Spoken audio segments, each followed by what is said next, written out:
the Indiana Fever game versus the Chicago Sky. It was Barbie Night in Chicago, which normally is a very highly anticipated game with the Chicago Sky going up against the Indiana Fever. But unfortunately, in this game, neither of them played. So Caitlin Clark is obviously out indefinitely with injury. Whether you like the rivalry or not between Caitlin Clark and Angel Reese, people tune into this game. They want to see those two on the court going up against one another. But Angel Reese has also been dealing with a back injury. Barbie Night turned into a nightmare for the Chicago Sky as the Indiana Fever tore through them again, making it 3 crushing wins this season. The crazy part? Caitlin Clark didn't even play. This rivalry is looking more one-sided than ever. It just feels like domination at this point. You have to see how Kelsey Mitchell stepped up and made history. There are also so many clips going around online of Caitlin Clark before the game signing hundreds and hundreds of autographs, and I guess Ryan Ruocco actually said that Caitlin Clark signed over 200 autographs. I do have to shout out Kelsey Mitchell because Kelsey Mitchell became the first player in franchise history to score 35 plus points in less than 30 minutes of action in the game against the Chicago Sky. Now I will say, although all of us were anticipating the great Angel versus Caitlin matchup, or if you are an Angel Reese fan watching her play on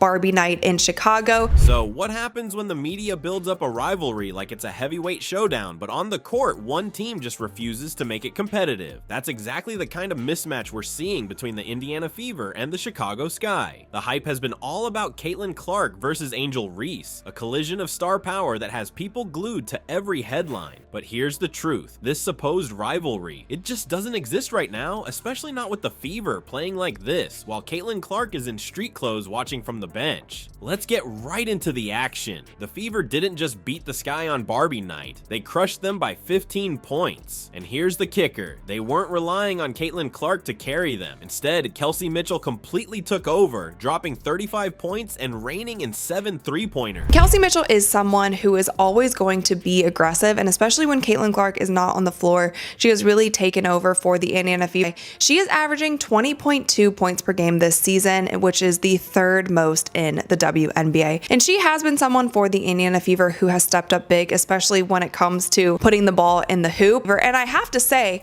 they wouldn't have won by as much as they did if Kelsey Mitchell wasn't playing the way that she was. 7. That's a performance that plants her name firmly alongside Clark's in the history of the Fever. This wasn't just about one hot game either. Mitchell's been building her case all season as a bona fide star, proving that Indiana's depth can hold up even when their biggest name isn't on the court. And then there's Mikayla Timpson, efficient, locked in, and ready when called on. She's been delivering quietly, but effectively, a reflection of the trust Coach White has in her deeper rotation. White even said after the game that Timpson steps up whenever we need her to, and that's a big part of who we are as a team. It's players like Timpson who make you realize the Fever aren't just a one-player show, they're building something bigger. Meanwhile, Chicago, the Angel Reese-less Sky are reeling. They've lost 5 straight, and their defense seems like a revolving door with no answers. Oh, and here's a stat that burned. Just 1 hour before the game, actually less than 1 hour before the game, it was reported that Angel Reese and Michaela Onyenwere are game time decisions on Sunday. The problem that I'm starting to have with the WNBA is how they are reporting injuries, because I thought it was so wild that this highly anticipated game is happening. It's on ESPN. It's during the 3 p.m. Eastern time. Now, game time decisions 1 hour before the game is actually crazy. Isn't that essentially game time? Across 3 matchups this season, Indiana has outscored Chicago by a ridiculous 77 points. That's not a rivalry, that's domination. Even the fans knew it. By the end of the game, Barbie Night was trending on Fever social media as Fever Night.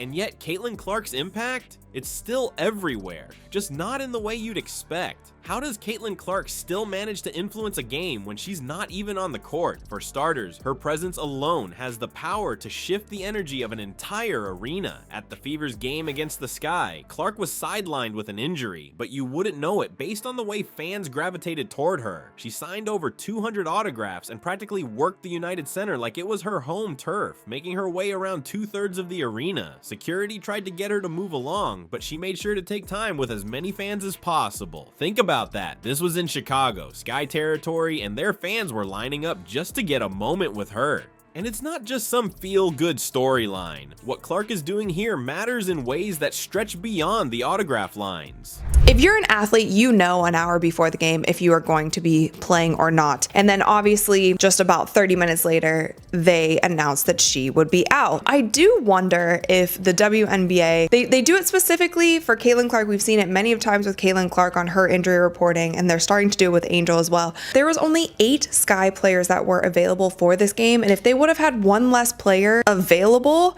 then they would have had to forfeit the game against the Indiana Fever.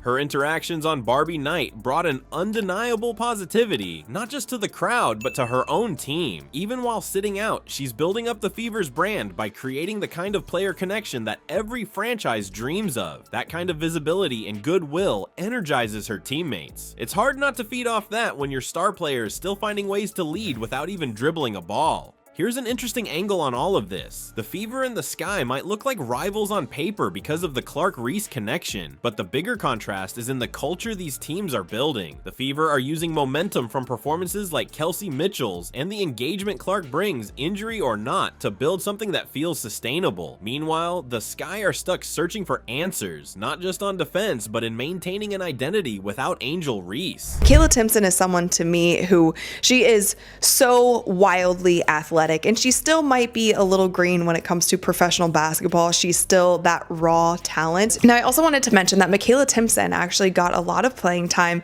and she scored a career high 14 points. And this was the first time that I feel like we started to see the full potential of Makayla Timpson. She's getting double teamed, how to get the ball out of that situation, maybe dish it to Aaliyah Boston under the basket or whoever else is playing in tandem with her. When she starts to develop those post moves, develop the basketball IQ when it comes to when she should put the ball up, when she should kick it out, when she should drive to the basket. Clark's actions might seem small, autographs, high fives, smiles, but they reflect exactly what this Fever team is about: staying connected, staying positive, and staying ready. And when she makes her return, that connection and energy will only make the Fever more dangerous. Speaking of returns, how might her path cross with Angel Reese and Paige Buchers once this so-called rivalry heats up again? The Indiana Fever didn't just beat the Chicago Sky, they dismantled the idea of a rivalry altogether. Winning by 15 on what was supposed to be Chicago's night proves this isn't about Caitlin Clark versus Angel Reese. It's about the Fever owning the matchup, with or without their star rookie. Outscoring the Sky by 77 points across 3 games says more than any headline ever could. So what's next? Can Chicago recover, or are the Fever cementing themselves as the real story?